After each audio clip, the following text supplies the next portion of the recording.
안녕하십니까. 아신성교회 회원 여러분, 또 아신 유튜브 구독자 여러분, 무더운 여름 날씨 어떻게 지냅니까? 많이 덥지요? 건강히 하시기 바랍니다. 오늘은 삼위일체적 교회론 중에서 성령론적 교회론으로 살피고자 합니다. 하나님의 말씀 먼저 읽겠습니다. 로마서 14장 17절 말씀과 고린도전서 3장 16절에 17절의 두 절의 말씀을 읽겠습니다. 로마서 14장 17절입니다. 하나님의 나라는 먹는 것과 마시는 것이 아니요 오직 성령 안에 있는 의와 평강과 희락이니라. 아멘. 고린도전서 3장 16절에서 17절의 말씀 읽어드립니다. 너희는 너희가 하나님의 성전인 것과 하나님의 성령이 너희 안에 계시는 것을 알지 못하느냐? 누구든지 하나님의 성전을 더럽히면 하나님이 그 사람을 벌하시리라. 하나님의 성전은 거룩하니 너희도 그러하니라. 아멘. 우리 그리스도인은 무엇을 믿는가라고 말할 때 사도신경의 내용으로 우리의 믿음을 정언할 수 있겠습니다. 사도신경에 나타난 하나님은 삼위일체의 하나님이십니다. 그러므로 우리는 어떤 하나님을 믿는가라고 물으면 성부와 성자와 성령 삼위일체이신 하나님을 믿습니다라고 정언합니다. 삼위일체라는 말이 성경에 문자적으로는 나타나지 않습니다.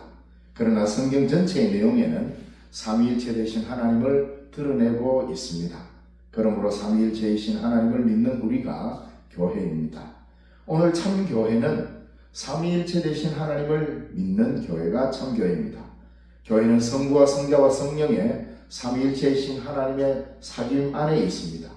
즉 삼위일체적 하나님의 사귐 안에서 교회는 성령으로 교제하며 서로 사귐을 이루어가는 것입니다. 오늘은 성령론적 교회론의 말씀을 함께 나누고자 합니다. 교회는 본질적으로 성령의 능력 아래 있을 때에만 교회입니다. 성령의 능력 아래 있다는 것은 성령을 교회의 영으로 오해해서는 안 됩니다. 성령은 하나님 자신으로서 언제나 교회보다 크십니다. 결코 성령을 교회에 복속시키거나 교회의 권위 아래 두는 것은 성경적으로 합당하지 않습니다. 우리들의 교회는 언제나 성령의 이끌림을 받아야 합니다. 이 말은 교회가 성령보다 앞서는 것이 아니라 언제나 성령의 인도하심을 따라 이 역사에 참여하는 교회여야 한다는 그 말입니다. 뿐만 아니라 교회는 성령의 피조물이라고 할 수 있습니다. 초기에 성령의 폭발적인 임재가 초대교회 공동체를 형성시켰고 역사 속에서 예수 그리스도를 담대하게 전언하도록 만들었습니다.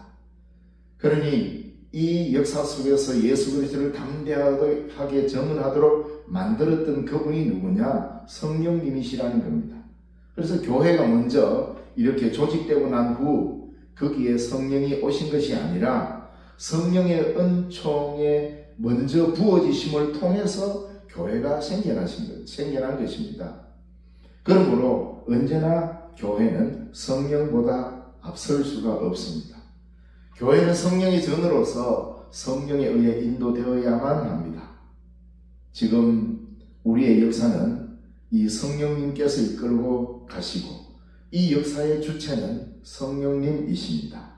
그렇기 때문에 교회는 세상적인 가치관을 이루는 목적으로 존재하는 곳이 아닙니다. 교회가 이곳에 세워졌다는 것은 세상적 가치관을 더 크게 확대하고자 세워진 것이 아닙니다. 교회는 반드시 성령의 이끄심에 의해서 성령이 이 역사의 주체가 되시도록 거기에 순종하고 따라가는 것이 교회입니다. 교회는 하나님의 나라를 위해 역사하는 성령의 활동에 봉사해야 합니다. 성령은 교회 안에서만 존재하는 교회의 영이 아닙니다. 성령은 지금 이 순간에도 이 역사 속에서 하나님의 나라를 향하여서 활동하고 있습니다. 뿐만 아니라 성령은 온 세상 모든 피조물에게 생명을 부여하는 생명의 영이다 이 말입니다. 그러므로 성령은 생명의 영입니다.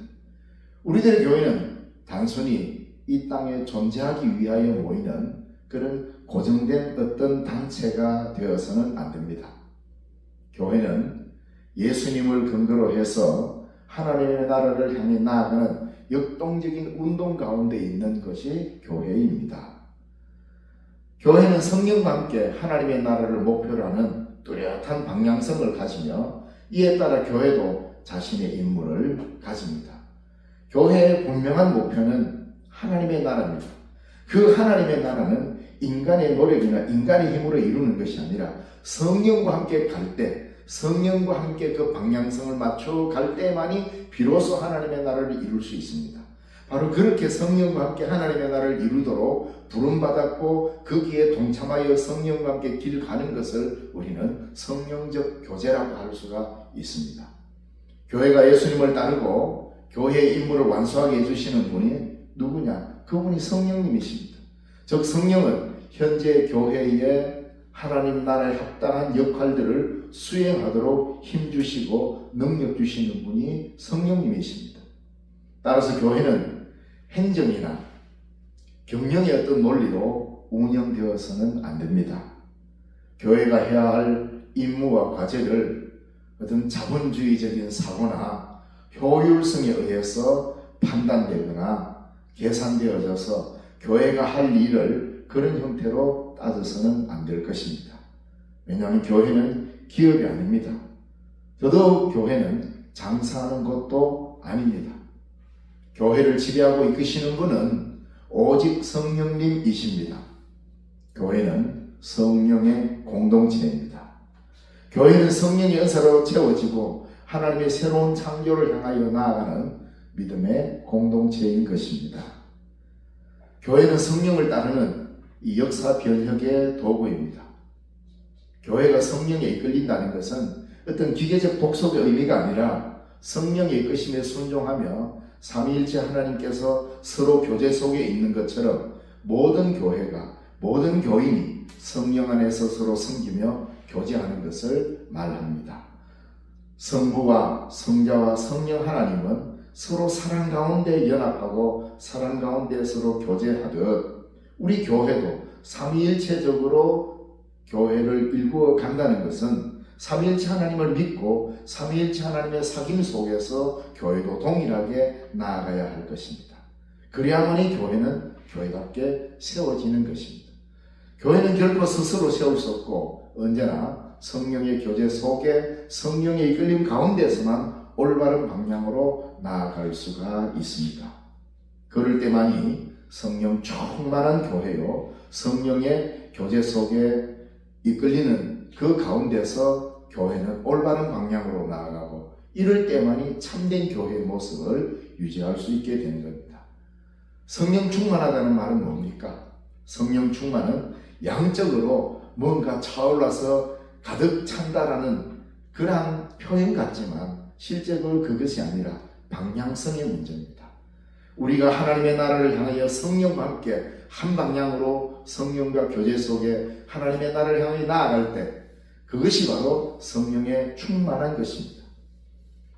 그래서 이렇게 말할 수 있습니다. 성령 충만을 받으십시오. 성령 충만을 받는다는 것은 단순히 양적으로 차고 넘쳐서 흘러 넘쳐서 뭔가 모르는 어떤 영적인 충이람 이런 의미만을 이야기하는 것이 아니라 교회의 성령 충만은 방향성이 하나님의 나라를 향하고 성령과의 교제 가운데 있을 때만이 참다운 교회로 나아가고 그럴 때 이것을 성령 충만이라고 했습니다. 바로 이럴 때만이 교회는 세상을 이기고 이 땅에 하나님의 나라를 건설해가는 하나님의 역군이 될 수 있습니다. 이런 의미로 다시 한번 말씀드립니다. 성령 충만 받으십시오. 감사합니다.